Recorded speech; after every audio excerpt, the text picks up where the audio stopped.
यूनान के सप्तऋषि या 7 बुद्धिमानों में से एक थेल्स या थैलिस को ग्रीक दर्शन का पिता बताया गया है। इनको ज्यामिति का जनक भी कहा जाता है। इनका जन्म ईस्वी पूर्व 626 में माइलेट्स नामक स्थान पर हुआ। इनका कहना था कि जल ही मौलिक उपादान है और उसी से जगत की उत्पत्ति हुई है। उन्होंने अपने चारों तरफ देखा और यह निष्कर्ष निकाला कि आर्द्रता एक ऐसा उपादान है जो सब में परिव्याप्त है। इस प्रकार से वे भौतिकवादी थे जो जल से ही जगत की उत्पत्ति मानते थे। मजे की बात तो ये थी कि वे देवताओं को भी मानते थे, पर साथ ही देवताओं की उत्पत्ति भी जल से ही मानते थे। एनेक्सिमिनस नामक दार्शनिक का जन्म माइलेट्स में ईसा पूर्व 548 में हुआ। वे सब चीजों की उत्पत्ति वायु से मानते थे। क्या उनके अंदर जो वायु है वही उन्हें चला रही है और यही जीवन है। उन्होंने इस प्रकार तर्क किया कि भीतर की वायु बाहर की वायु का ही अंग है, इसलिए सब चीजों की उत्पत्ति वायु से ही हुई है। इस प्रकार एनेक्सिमिनस भी भौतिकवादी थे। पर उनके अनुयायी एपोलोनिया के डायोजिनस ने एक नया मोड़ दिया और भाववाद का प्रारंभ किया। डायोजिनस ने एनेक्सिमिनस की तरह वायु को प्रथम माना, पर उन्होंने वायु को एक विस्तृततर और गंभीरतर अर्थ दिया। इसमें वह करीब करीब आत्मा हो गई। उन्होंने इसे शक्ति और बुद्धि से समन्वित करके कल्पना की। उन्होंने यह भी कहा कि विश्व एक सप्राण अस्तित्व है जो स्वतः स्फूर्त रूप से अपना विकास कर रहा है और इसमें से जो कुछ परिवर्तन हो रहा है वह उसकी जीवनी शक्ति के कारण हो रहा है। उनका कहना था कि यह सारी सृष्टि और पादार्थिक क्रिया श्वास प्रश्वास मूलक है। उन्होंने आर्द्रता के प्रति सूर्य के आकर्षण और चुंबक के प्रति लोहे के आकर्षण में भी श्वास प्रश्वास की ही क्रिया देखी। पशुओं से मनुष्य की श्रेष्ठता की व्याख्या करते हुए उन्होंने कहा कि मनुष्य सिर ऊंचा करके श्वास लेता है, इसलिए वह पवित्रतर वायु ग्रहण करता है। एनेक्सिमेंडर का जन्म ईसा पूर्व 610 में हुआ।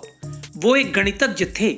उन्होंने थेल्स के जल से उत्पत्ति वाले सिद्धांत पर आपत्ति करते हुए कहा कि जल तो एक वस्तु मात्र है और एक वस्तु सब वस्तु नहीं हो सकती।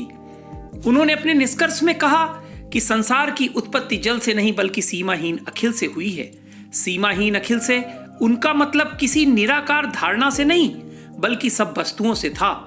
ल्यूस ने लिखा है कि उनकी सर्व वस्तु की धारणा असीम अस्तित्व की है, न कि असीम मन की। पाइथागोरस को इसके बाद गिना जाता है। यद्यपि उनका काल ठीक ठाक ज्ञात नहीं है। विभिन्न हिसाबों के अनुसार उनकी काल गणना में 84 साल का अंतर पड़ता है। पाइथागोरस ने ही सबसे पहले फिलॉसफी या दर्शन शब्द का प्रयोग किया। उनके संबंध में एक जनश्रुति है कि उनके बड़प्पन का कारण प्राच्य शिक्षा थी, पर प्राच्य का मतलब क्या था इसका स्पष्टीकरण नहीं किया गया है।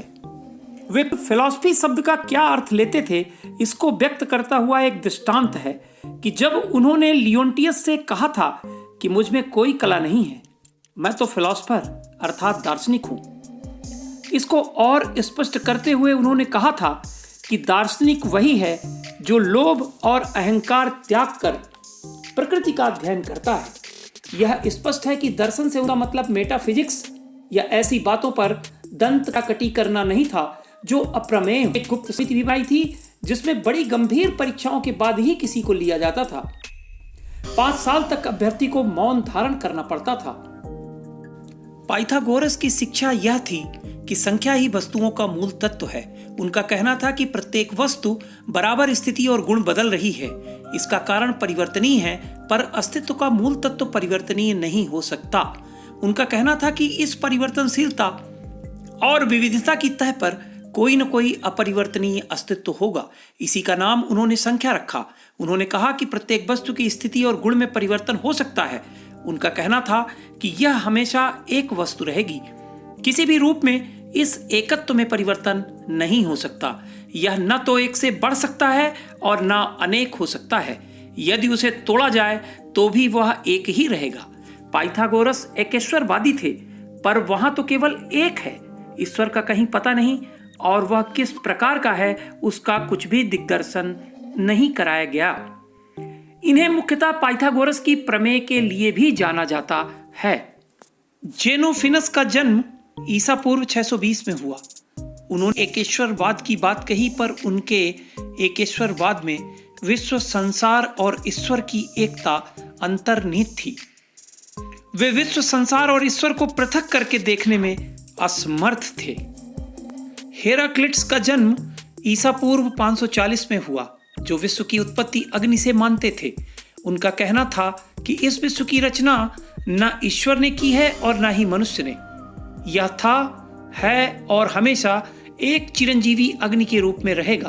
उन्होंने इसी के साथ परिवर्तन के सिद्धांत को भी संयुक्त कर दिया, क्योंकि आग तो हमेशा ही जलती लपटें देती और राख बनाती रहती है।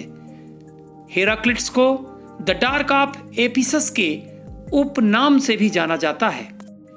एम्पेडोक्लिस का जन्म ईसा पूर्व 495 में हुआ। उन्होंने कहा कि 4 मूल तत्व हैं, क्षिति, अप, तेज और मरुत। उनको बुद्धि और प्रयोग में संदेह था। डेमोक्रिटस का जन्म ईसा पूर्व 460 में हुआ, जो बहुत ही धनी परिवार के थे। कहा जाता है कि उन्हें मिस्र में भ्रमण करने का मौका मिला और उससे उन्हें बहुत ज्ञान प्राप्त हुआ। उन्होंने एक तत्व या 4 तत्वों के सिद्धांत का त्याग कर दिया और कहा कि परमाणु से ही जगत की उत्पत्ति हुई है, लेकिन उनका परमाणु सिद्धांत आधुनिक परमाणु सिद्धांत से सर्वथा पृथक था। प्रोटागोरस डेमोक्रिटस के ही समसामयिक थे। उन्होंने कहा कि मनुष्य ही सब वस्तुओं का पैमाना है। उन्होंने कहा कि उम्र तथा अवस्था के अनुसार अनुभूतियां भी बदलती रहती हैं। स्वस्थ और अस्वस्थ व्यक्तियों की अनुभूतियों में भी फर्क होता है, इसलिए मनुष्य ही मापदंड है और जो कुछ मनुष्य अनुभव करता है वह है, बाकी का अस्तित्व नहीं है। इसी के बाद सुकरात का समय आता है, ईसा पूर्व 441 से ईसा 399 तक। संसार के इतिहास में बहुत थोड़े से लोग ऐसे हुए हैं जिनके व्यक्तित्व और जीवन का अपने बाद के लोगों पर इतना प्रभाव पड़ा है। सुकरात के समय पर कुछ फिरके संप्रदाय ऐसे थे जिनकी बातों को लोग बिना सोचे विचारे मान लिया करते थे। उन्हीं बातों को जानना उस समय विद्या कहलाती थी। दुख इस बात का है कि लगभग 2500 वर्ष बाद भी परंपराएं और अंधविश्वास आज भी सत्य के मार्ग को पूर्णतः अवरुद्ध किए हुए हैं। हमारे यहाँ तो सबसे बड़ी मुसीबत है कि ज्ञान प्राप्ति के साथ साथ लोगों के आचरण में कोई फर्क ही नहीं आता और ऐसा लगता है कि जैसे ज्ञान का आयाम और हो और जीवन जीने का आयाम और। अंधविश्वास और कुसंस्कारों की आज भी कमी नहीं है और हमने यह देख भी लिया है कि ज्ञान की वृद्धि के साथ साथ स्वयं कुसंस्कारों का अंत नहीं होता। यह स्थिति बहुत ही अद्भुत और चिंतनीय है।